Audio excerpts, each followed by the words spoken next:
We have been conditioned since childhood to accept that our planet has this round format. But if I say that there doesn't even exist a real image of our entire planet, to date, none of the space agencies of these institutions have managed to register an entire image of our planet. With all the technology and advances of science, this image does not yet exist. So how are they made, all those beautiful photographs we see on the internet, on posters, in films? This is very simple. Local images are taken, passed to a computer program, so they are manipulated, forged into a format we know today. This beautiful image, this photograph of the blue planet that we know, is nothing more than propaganda, just like many others we see daily. According to the research done, the calculations and measurements taken from our planet, this is not its format. The real format of our world is this. It is convex in its continents and leveled in the water. We do not understand that with so many discrepancies we have found, and with the technology available today, no researcher, no scientist, no astronomer, no space agency in the world has perceived any of this. The discrepancy in the comparison of the trajectory of the Sun and the stars between the different points, when related to its geographical position in the current world map, allowed to generate a new geographical model of the continents. In this model, the continents present a size and position somewhat different from the current world map, having the North Pole to the center and the other continents around it. This new model was called Convex Earth. We call it convex Earth because the continents have a convex relief, starting at the sea level, racing to the highest point and returning to the sea level.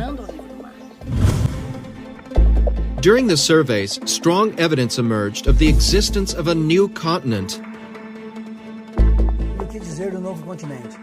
And what about the new continent that is far beyond our borders?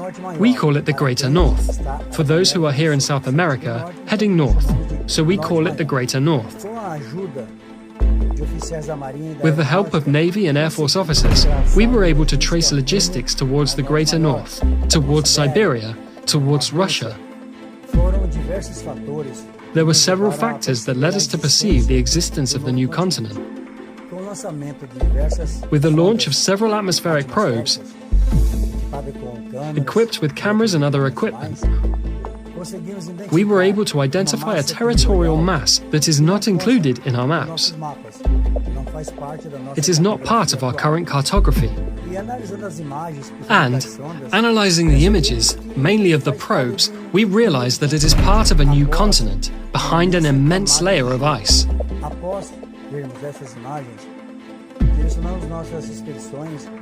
After seeing these images, we directed our expeditions to the limits, where a human being or the autonomy of a ship were able to get.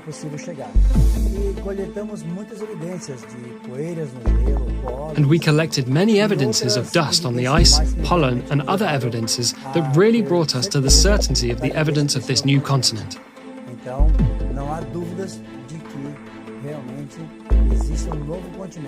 So there is no doubt that there really is a new continent, of new lands beyond the great mass of ice that impedes us to overcome. The research continues. We have not yet put our feet in this place. We only had observations from a distance, but we intend to get to this place as soon as possible. A study performed by the CTZ on the Sun, Moon, and stars brought many answers regarding the positioning of the continents and the shape of the Earth. On the other hand, many questions have arisen.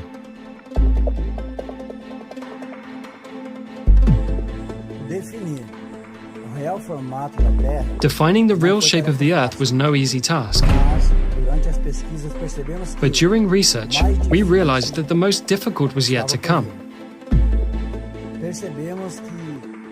We realized that the Sun brings forth many anomalies, its trajectory, the sunrise and sunset.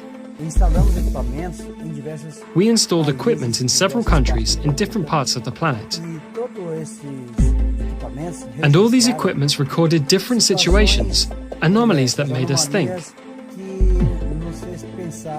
rethink, about trajectory, and about what we learned about the Sun. Its size, its distance to Earth does not match what we learn. It does not coincide the realities of the facts.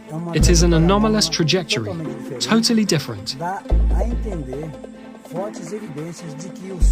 It implies strong evidence that the Sun is not a star the way we learn. It seems that it is much closer to the Earth than we think. Moreover, its trajectory is totally different. In several points, in several continents, the trajectory does not coincide with the reality, mainly in Australia and the Canary Islands. For example, in Australia, it rises and sets almost in the same place. In Antarctica, it's totally different. Some months of the year, it stays at a fixed point, practically without moving to either side.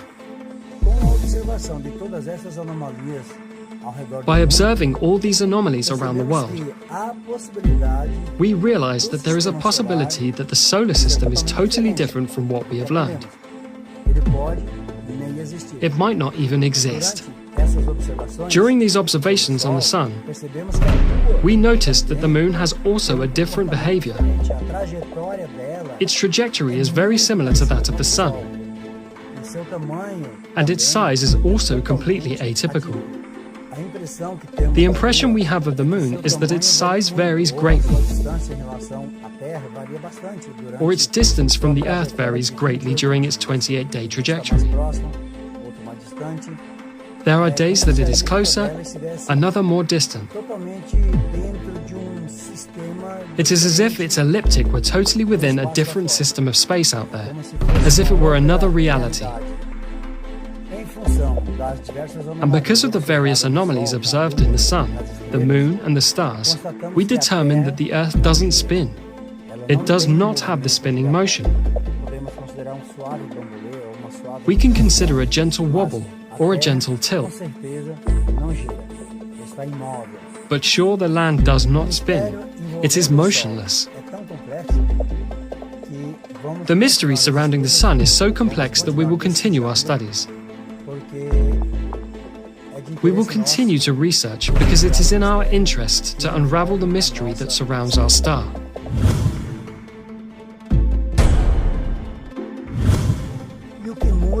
And what changes in our lives?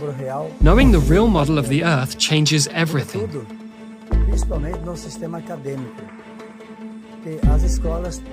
Mainly in the academic system. Schools will have to redo all of their programming from their school curriculum, geography, astronomy, mathematics, physics, everything changes. Everything we learn, the whole context, especially with regard to the model.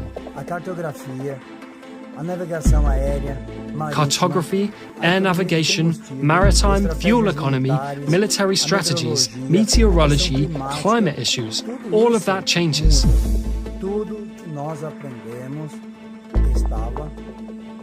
Everything we learned was mistaken. Now this new reality brings us the light of knowledge, a new vision of our world, a new perception of all we have learned, and the transformation in our life of our cultural affairs. The perception of the world, of knowledge, all pillars of wisdom.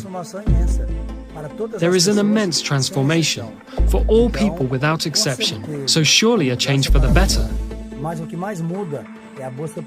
But what changes most is the search for the truth. That is what motivated us to carry out all this research. The thirst to know, the thirst for knowledge. The name of this documentary is Convex Earth. It is on YouTube, although many people say they can't find it, and that's likely because YouTube does not want you to see this documentary. So you may have to use an alternative search engine like DuckDuckGo or Bing.com, and it'll take you to it. They did have their own website, convexearth.org, back in 2018, but that website is no longer functioning for some reason. I imagine it's because someone wants to keep this information from you. Now, if you'll notice, their discoveries coincide with what Admiral Richard Byrd experienced back in the 1950s. As big as the United States, that's never been seen by a human being. And that's beyond the pole on the other side of the South Pole from Middle America.